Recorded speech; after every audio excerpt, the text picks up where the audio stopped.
Pero en líneas generales, a veces lo que resulta confuso de Rousseau es que Rousseau en realidad establece dos instancias de pacto. Y otro tema importante, muy importante de entender para poder comprender a Rousseau es ver o saber que en realidad Rousseau tiene dos textos donde tiene dos posturas distintas en esos textos. O sea, son posturas conciliables, pero estados anímicos distintos. Él tiene una primera obra que se llama Tratado sobre el origen de la desigualdad, ¿sí? Donde ahí, digamos, está lejano a que ocurra la revolución, y entonces tiene una mirada absolutamente negativa, ¿no?, de la situación actual. Y cuando digo situación actual, siempre me refiero a la situación actual del autor. Entiende cuando escribe ese texto como que la monarquía absoluta se va a eternizar, nunca van a salir de esa situación de monarquía absoluta, y entonces cierra de una manera muy negativa ese texto. ¿Sí? Es una cuestión anímica. Pero años más, digamos, hay otro ambiente, ya hay un ambiente más revolucionario, ya se venía a venir, digamos, que, bueno, iba a haber un cambio social en Francia.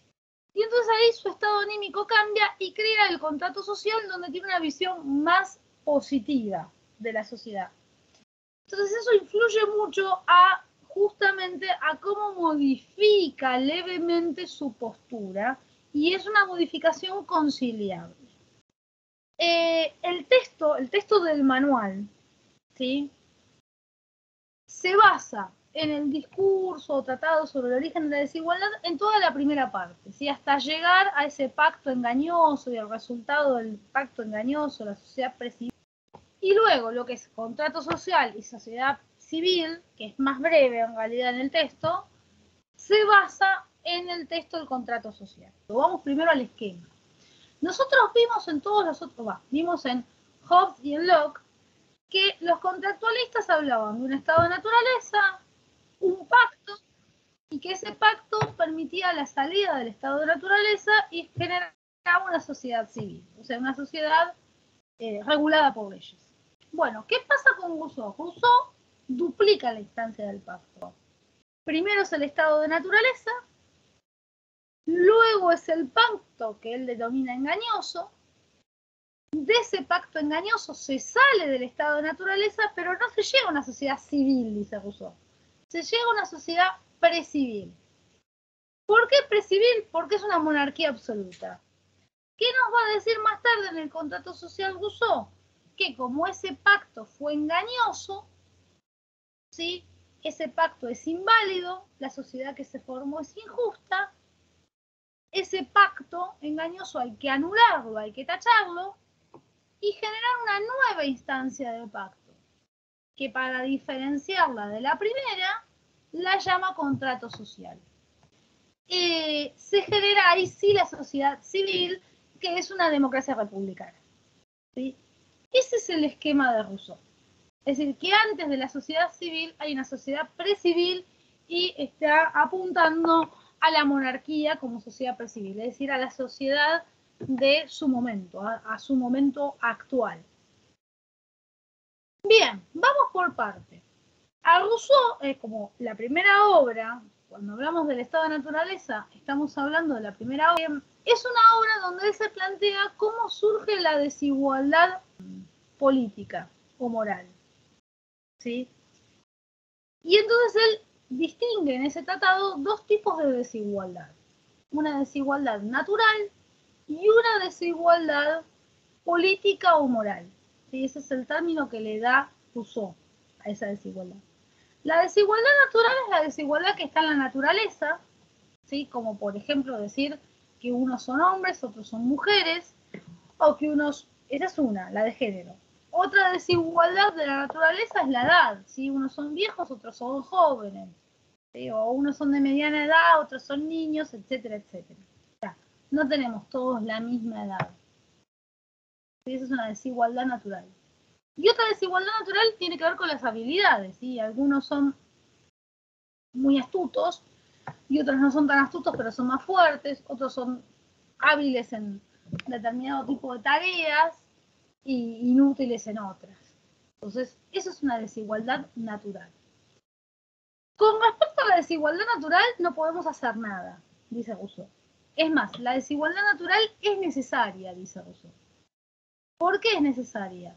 Porque gracias a la desigualdad natural justamente de género y de edad, justamente se garantiza, ¿sí?, la continuidad de la especie. ¿Sí? Si todos los especímenes de una especie fueran del mismo sexo y fueran de la misma edad, no nos podríamos reproducir. ¿Sí? No habría recambio general, o sea, no nos podríamos reproducir, y de poder reproducirnos no habría recambio generacional. Entonces la especie moriría, digamos así, como surge, muere. Entonces es una desigualdad necesaria. ¿Sí? Que haya viejos y niños al mismo tiempo es una desigualdad necesaria. Que haya hombres y mujeres es una desigualdad necesaria. Y también entiende que es una desigualdad necesaria lo del tema de la fuerza y lo del tema de la inteligencia, o lo del tema de las habilidades y lo del tema de la inteligencia, porque bueno, eso nos hace dotados para distintas cosas, y cuando en algún momento integremos algún tipo de sociedad, bueno, eso va a ser una ventaja de alguna forma. Entonces, una desigualdad necesaria. No se puede hacer nada, es más, es buena esa desigualdad. El problema está, dice él, en la desigualdad denominada moral o política. ¿Cuál es la desigualdad moral o política? Se refiere a la desigualdad de derecho. ¿Sí? Es decir, a la desigualdad de que si yo soy un campesino no tengo determinados derechos, pero si soy un conde sí los tengo. ¿Sí? O si soy un terrateniente sí tengo determinados derechos. Entonces hay una desigualdad que él denomina política, porque que nosotros diríamos jurídica, pero la denomina así, política o moral. Y también esa misma desigualdad es la que él denomina, o sea, tanto la desigualdad de derechos o jurídica como la desigualdad económica son para él desigualdad político-moral, las denomina de esa manera. Sí, o sea, de hecho, la existencia de ricos y la existencia de pobres es una desigualdad moral o política. ¿Por qué la denomina así?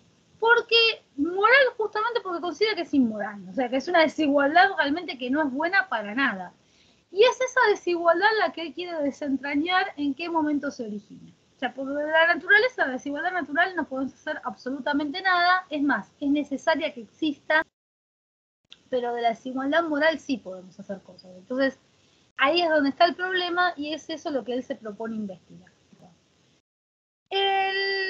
El hombre, digamos, en el estado de naturaleza, o sea, Rousseau, en algunos aspectos se parece a Locke, en otros para nada se parece a Locke. ¿En qué aspecto se parece a Locke? En el aspecto de que el hombre es bueno por naturaleza. Pero la diferencia es que Rousseau dice que es bueno no porque Dios lo creó, sino porque es producto de la naturaleza. Rousseau es un naturalista. Los naturalistas son una corriente intelectual, digamos, que tuvo cierto auge en ese momento histórico. Tampoco fue un auge preponderante o predominante en ese momento, pero sí, digamos, en el siglo XVIII y principios del siglo XIX había bastantes autores naturalistas, donde básicamente el naturalismo tiene una imagen de la naturaleza como si fuera una personificación, y donde se resumiría de una manera muy sencilla en decir que la naturaleza es sabia. Rousseau, de hecho, si ustedes en algún momento se les da por leer directamente el Tratado sobre el origen de la desigualdad, que es hermoso, se van a encontrar con que en muchos momentos Rousseau dice literalmente, habla de la naturaleza como si fuera una persona, y dice: la naturaleza es buena, la naturaleza es sabia, la naturaleza es justa, la naturaleza es equilibrada, la naturaleza te da pero también te quita, o sea, como que la naturaleza equilibra, ¿no? O sea, como que literalmente a unos les da más inteligencia, pero menos fuerza, a otros les da más fuerza, pero menos inteligencia, es decir, como que hay una suerte, insisto, de justicia, de equilibrio en la naturaleza, y de bondad en la naturaleza, ¿no? Y, insisto, al que lo lea se va a dar cuenta que Rousseau la personifica la naturaleza, ¿sí? Casi como si fuera una deidad pagana. Entonces, pone por principio la naturaleza, y el hombre es naturalmente bueno. Por eso el hombre, en el estado de naturaleza, vive en paz. Pero ¿qué ocurre? Nacemos libres e iguales. O sea, no hay derechos, así que somos iguales. No existe un derecho que marque que yo tengo derecho a algo que Maricel o que Carla no tengan. ¿Sí? No existe un derecho. que me marque eso. Entonces, somos todos iguales.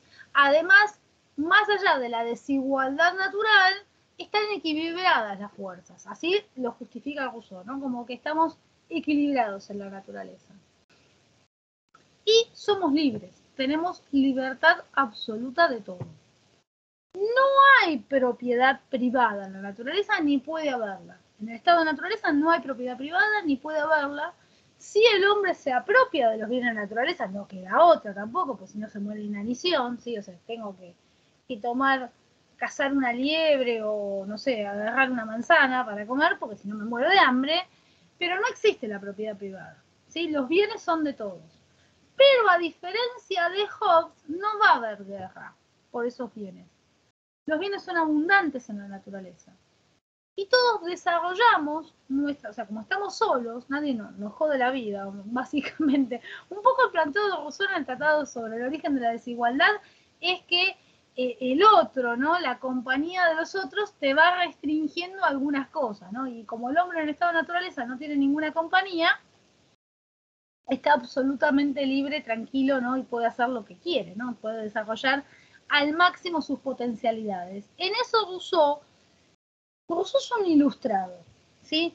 Pero ojo que tiene elementos, como es un naturalista, que se le parece a los románticos, ¿sí? Entre ellos, que cómo concibe la libertad Rousseau, como el desarrollo de las potencialidades, ¿sí? Desarrollar al máximo las potencialidades. Es prácticamente la misma definición que me da un romántico. Rousseau plantea un estado de naturaleza donde en realidad va evolucionando el estado de naturaleza. En la primera parte, el hombre está solo, no se ayuda de nadie, cada uno, digamos, se autoabastece a sí mismo. O sea, yo me valgo por mí mismo para mi propia subsistencia. O sea, tengo que cubrir todas mis necesidades, del alimento, el abrigo, el refugio, todas las necesidades que pueda requerir para subsistir, bueno, me las voy a estar cubriendo yo solito. Sí, o sea, ese es el planteo de Rousseau. Y soy absolutamente libre, o sea, puedo hacer lo que quiero. Hay una cuestión importante en Rousseau. Insisto, el hombre vive solo y aislado, pero en caso de encontrarse con otros hombres no hay conflictos, como en Hobbes. Porque de hecho el hombre se va a terminar encontrando con otros hombres, por el apetito sexual. Sí, o sea, el deseo sexual hace que busquemos a otros hombres. Entonces ahí vamos a necesitar encontrarnos con los otros. Pero ¿qué pasa? En Hobbes es la idea de que el apetito sexual es una violación. O sea, tengo deseo, voy, le enchufo un palo por la cabeza y chao. Acá no, en Rousseau no hay libertad. O sea, hombres y mujeres en estado de naturaleza son como los animales, ¿sí? Los animales, en algunas especies sí, pero bueno, él tiene una visión muy idílica de lo que es la naturaleza. No hay sometimiento, ¿no? O sea, los animales entran en una época de celo y listo, se reproducen y chao. El hombre no tiene una época de celo, porque es un agente libre, ahora se lo explico. El apetito sexual hace que nos encontremos con los otros. Y nos encontremos de buena manera, ¿no? Que nos vamos a ir a pelear. Porque después de satisfacer las necesidades, bueno, cada uno por su lado. Esa es la visión de Rousseau. Si producto de esa relación sexual, digamos, hay un embarazo, bueno, se hará cargo la mujer del embarazo hasta que el chico tenga más o menos 12 años, que a los 12 años ya está habilitada, digamos, como si fuera, no sé, un cachorro de gato, supónganse, de 6, 7 meses, donde, bueno, lo desteta la madre y le dice, bueno, ahora anda al mundo que yo quiero hacer mi vida, ¿no? Sí, Micaela, te escucho. A mí se me hacía un poco ruido es que en el caso de que tenga un hijo, ¿no? Obviamente no está la concepción de familia, ni sentimiento, ni nada, pero entonces ya esa persona, ese hombre ya no es solitario, porque ya depende de otro. Y sí, o sea, eso es así, pero lo que pasa es que él entiende que a partir de que a los 12 años el hombre ya puede valerse por sí mismo, listo, va a andar solo en el mundo. Sí, Bueno, esa es la visión, por eso es solitario. Por eso insistimos en la idea de solitario. Bien, varios puntos antes de ver cómo evoluciona este estado de naturaleza. El hombre de Rousseau también tiene una ley natural que lo guía. La ley natural de Rousseau también se parece a la de Locke. ¿Sí? Se parece mucho a la de Locke, es distinta, pero se parece. Si la tenemos que comparar con la de Hobbes y la de Locke, se parece más a la de Locke. Plantea una ley natural que tiene dos principios. ¿Sí? En primer principio es el amor a sí mismo, la autoconservación, eso no falla en ninguno. Pero el segundo principio, al igual que en Locke, limita el primero, o sea, limita el amor a sí mismo. ¿Por qué ponen Locke y Rousseau un segundo principio que limita el primero? Porque si no se pone ese segundo principio, terminamos en la concepción del estado de guerra hobbesiano. Que, comentarlo al margen, esa es la típica concepción yanqui del mundo, porque vieron que los yanquis, ahora con las películas vieron esas distópicas de zombie, todo, siempre terminan en un tole-tole de todos contra todos, ¿no? O sea, siempre terminan en estado de naturaleza. El mundo completamente acéfalo, sin gobierno, no caótico, anárquico, se vuelve un estado de guerra todo, ¿no? O sea, esa es una concepción hobbesiana. O sea, creer que los hombres, si no tenemos un poder que nos domine, vamos a terminar en estado de guerra. Yo qué sé, tal vez sí, tal vez no. Rousseau no lo ve de esa forma. Rousseau entiende que tenemos dos principios. El amor a uno mismo, que sí, que te hace tener tu, digamos, cuidarte a vos mismo, ¿no? O sea, tratar de autopreservarte, pero también está, en vez del amor a los semejantes, como era Locke, está la piedad. Que la piedad es la repugnancia al dolor ajeno. Entonces la piedad no solamente la siento hacia otros hombres, como era en el caso de Locke. En el Locke, el amor a los semejantes era la empatía, ¿sí?, con los otros de mi misma especie. Pero si es de otra especie, más sí, que se joda. O sea, lo digo en forma chistosa a propósito, claro, ¿no? Si es de otra especie, bueno, que se las arregle. Si el que está herido es un perro, que se arregle, el Locke. En cambio, Rousseau dice, no, la piedad es una repugnancia al dolor que inclusive trasciende la especie. O sea, el hombre puede sentir piedad del perro, o el perro sentir piedad del hombre. Es más, él la extrema a tal punto la piedad, la idea de la piedad, que sostiene, digamos, la idea siguiente, de que en la naturaleza un león no caza una cebra si no tiene hambre, ni va a atacar a otro animal si no se ve, digamos, de alguna manera amenazado. ¿Por qué? Porque tiene piedad. Ojo, Rousseau acá les falla de medio a medio, porque cualquiera que tenga un gato doméstico o un perro se dará cuenta que a veces los animales cazan por cazar y no porque tengan hambre. ¿Sí? O sea, pues ya lo tienen incorporado en su instinto. Hay que decir lo que dice Rousseau, o sea, tenemos que saber lo que dice Rousseau. Entonces, esos dos principios, la piedad, esa repugnancia al dolor ajeno, nos limita a hacerle daño a otro si no nos vemos amenazados. Por eso vivimos en un estado de paz, en el estado de naturaleza. También va a decir que el hombre tiene una serie de características que lo distinguen de los otros animales. Entre ellas la razón, el hombre es un ser racional, o sea, que puede pensar, que puede decidir, que tiene capacidad de hablar. Otra característica que el hombre tiene de diferente, ¿no?, a los animales es que el hombre es un agente libre. Algo dije recién, pero no lo expliqué. ¿Qué significa esto, que es un agente libre? Que aparte, o sea, aparte del sentido de libertad, ¿no es cierto?, de desarrollar nuestras capacidades al máximo o al tope de nuestras posibilidades, Rousseau entiende que el hombre puede sobreponerse a la naturaleza. ¿Sí? O sea, puede negar la naturaleza. Es decir, puedo tener hambre y no comer si no lo deseo. ¿Sí? Supónganse, tengo hambre y no encuentro qué comer. Lo único que tengo al lado mío, supónganse, es un perro, ¿no? El perro que le doy de comer siempre, que es mi compañero. Bueno, puedo decidir no comerme el perro, aunque me esté muriendo de hambre. O sea, el hombre puede negarse a seguir su instinto. Y Rousseau entiende que los animales ahí no. Es más, de hecho, él se basa en esta idea de que el hombre puede negarse a seguir su instinto, se me trabó la lengua, su instinto, en la idea siguiente, en que el hombre, a diferencia de los animales, no tiene una época de celo. O sea, es voluntario. El apetito sexual es algo voluntario, es algo que lo puede manejar. Entonces el hombre es un agente libre en la naturaleza.